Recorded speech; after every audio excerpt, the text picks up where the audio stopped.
Ngayon, gagawa tayo ng star bread or in our own dialect is putok. So, ito po yung ating ingredients. All-purpose flour, 3 cups of all-purpose flour, bread flour, 2 cups of milk, 1 cup of sugar, half cup of vegetable oil or cooking oil, 1 spoon salt, and 1 spoon of raising powder or yeast. So, ang una natin gagawin, kasi malamig yung gatas, winawarm ko siya ng 1 minute. Tapos, ihalo natin doon yung kalahating cup na sugar. Doon sa warm milk. Mix muna natin. Tapos ihalo na natin yung ating yeast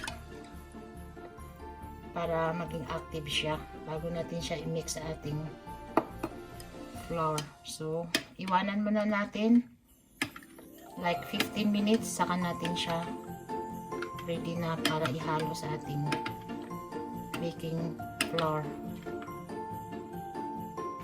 Then, ang sunod natin gagawin, paghaluin natin yung ating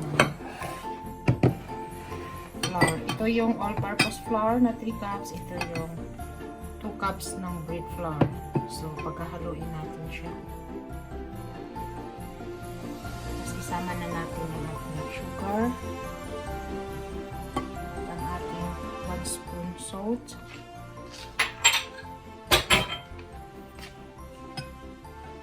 Pagkahaluin muna natin.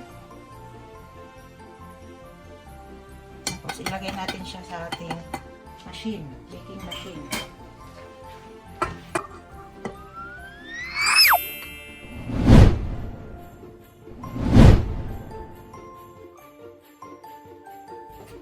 Tapos, ilagay natin yung ating oil.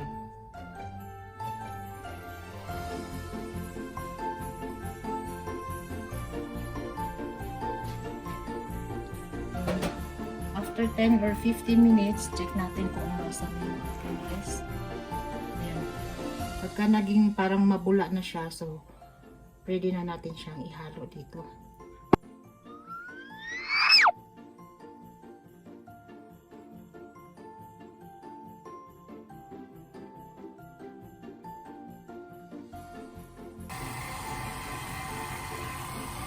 So, mapapansin natin na medyo halo na siya.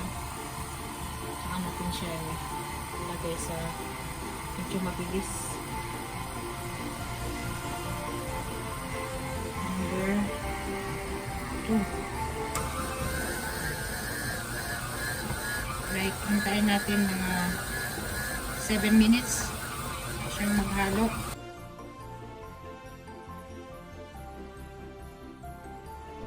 And after 7 minutes siyang nahalo, alisin na natin siya. Bagay na, lipat natin dito sa isang lalagyan. So, ito na mga kaibigan. Para hindi siya madikit, lagyan natin ng oil yung ating kamay. Malinis yung kamay ko. Tapos lagyan ko ng ating oil.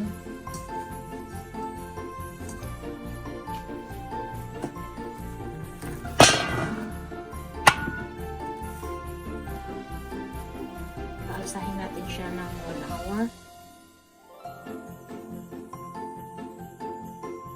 Asahin na natin ng 1 hour bago natin siya i-remove.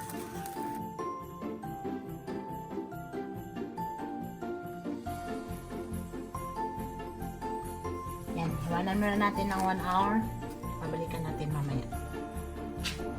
Okay, mga kaibigan, after 1 hour, ito na yung ating inaansa na gagawin pandesal. So, magugas na tayo ng kamay. Palasan na natin yung ating surface. Tapos, isprayhan natin para hindi dumikit yung ating dough.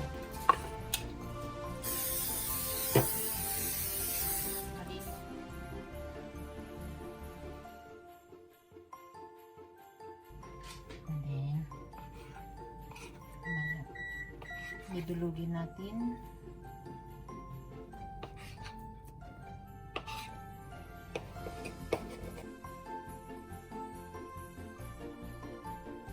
Lagyan natin ng konting flour yung ating baking tray.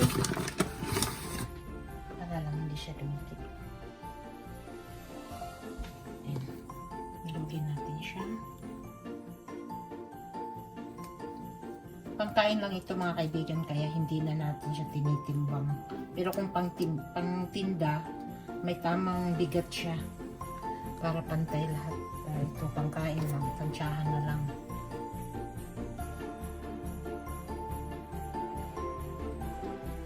Nabilog na natin, so pwede na para lagay natin sa ating oven.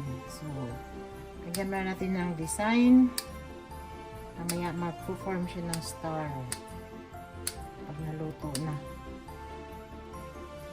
I-bake natin siya ng 25 minutes. Tapos, after 25 minutes, hanguin muna natin siya. Pahiran natin siya ng itlog sa ibabaw. Tsaka natin lagyan ng kunting asukal sa ibabaw. So, ready to bake na. Naka-preheat na siya ng 340. 340.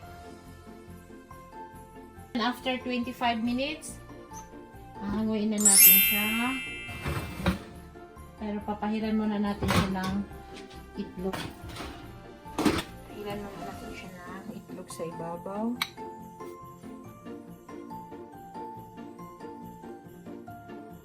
Tapos ibabalik natin sa oven within 5 minutes only.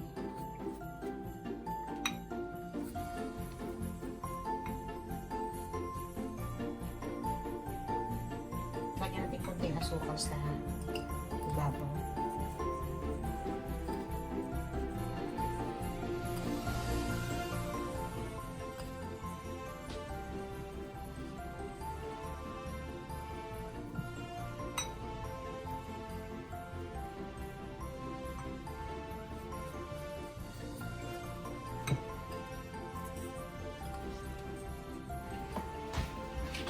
Hintayin natin after 5 minutes.